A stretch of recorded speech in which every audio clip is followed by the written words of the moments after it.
तो नमस्कार दोस्तों आज के इस वीडियो में हम बात करेंगे भेल यानी कि भारत हैवी इलेक्ट्रिकल्स और त्रिवेणी टरबाइन के बारे में। तो ये दोनों जो कंपनी है, ये दोनों ही कंपनी इलेक्ट्रिक इक्विपमेंट सेक्टर से बिलोंग करती है। अगर हम बात करें भेल की तो इसके जो 52 वीक लो है वो है 66.3 और अगर हम बात करें 52 वीक हाई की तो वो है 148.9 और अभी जो कंपनी का शेयर है अभी लगभग 124 रुपीज़ के आसपास ट्रेड कर रही है।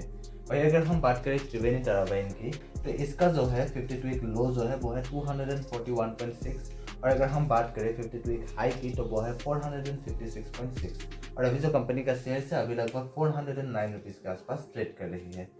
तो आज के इस वीडियो में हम इन्हीं दो कंपनीज के बारे में बात करेंगे। तो चलिए बिना वक्त गवाए आज के इस वीडियो को शुरू करते हैं।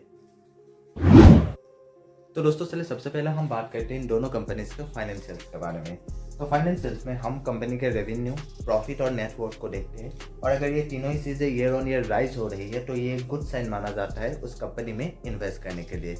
तो चलिए सबसे पहले हम बात करते हैं रेवेन्यू की। तो अगर हम बात करें भेल के रेवेन्यू की तो इसका जो रेवेन्यू है वो 2021 से लगातार राइज हो रही है 2023 तक। अगर हम बात करें 2022 की तो वो है 21,566 करोड़ और अगर हम बात करें 2023 की तो वो है 23,854 करोड़। भाई अगर हम बात करें त्रिवेणी टरबाइन के रेवेन्यू की तो इसका भी जो है रेवेन्यू 2021 से लगातार राइज हो रही है 2023 तक। अगर हम बात करें 2022 की तो वो है 882 करोड़ और अगर हम बात करें 2023 की तो वो है 1,290 करोड़। इसके बाद हम बात करते हैं प्रॉफिट की। तो अगर हम बात करें भेल के प्रॉफिट की तो यहाँ पर हम देखेंगे तो भेल का जो प्रॉफिट है वो 2020 और 2021 में माइनस में रही है, यानी कि 2020 और 2021 में कंपनी जो है वो लॉस में रही थी। और फिर अगर हम अभी बात करें 2022 और 2023 की तो 2022 में भेल का जो प्रॉफिट था वो है 445 करोड़ और अभी जो कंपनी का प्रॉफिट है 2023 में तो वो है 477 करोड़। भाई अगर हम बात करें त्रिवेणी टरबाइन के प्रॉफिट की तो 2022 में इसका जो प्रॉफिट है वो है 270 करोड़ और अगर हम बात करें 2023 की तो वो है 193 करोड़। फिर हम बात करते हैं नेटवर्थ की। भेल का जो नेटवर्थ है वो 2021 से लगातार राइज हो रही है 2023 तक।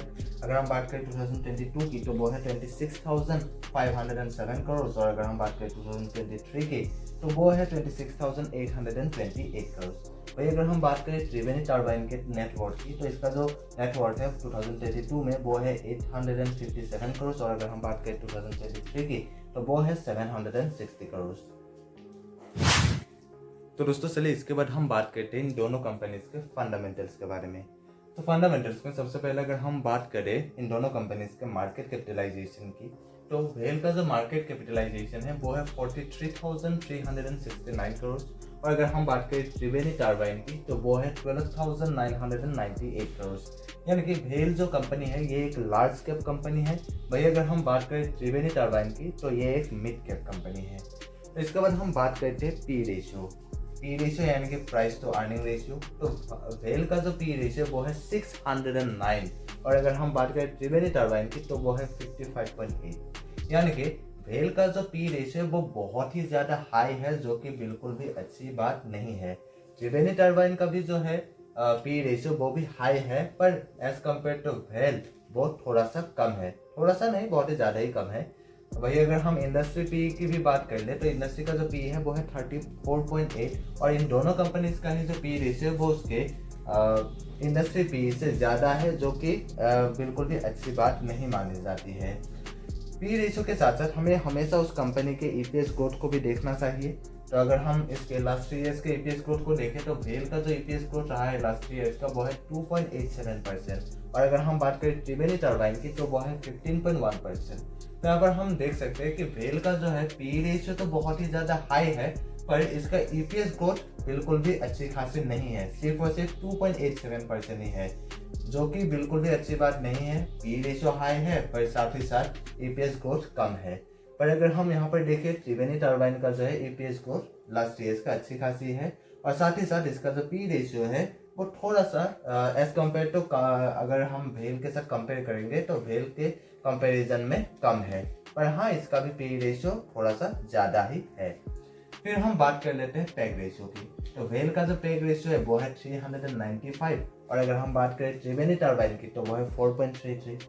यानी कि अगर हम यहाँ पर देखें तो पैग रेशियो इन दोनों कंपनीज का ही 1 से ज़्यादा है। यानी कि इन दोनों कंपनीज का ही जो शेयर्स है वो उसके अर्निंग ग्रोथ के मुकाबले जो है महंगा है, जो कि बिल्कुल भी अच्छी बात नहीं मानी जाती है।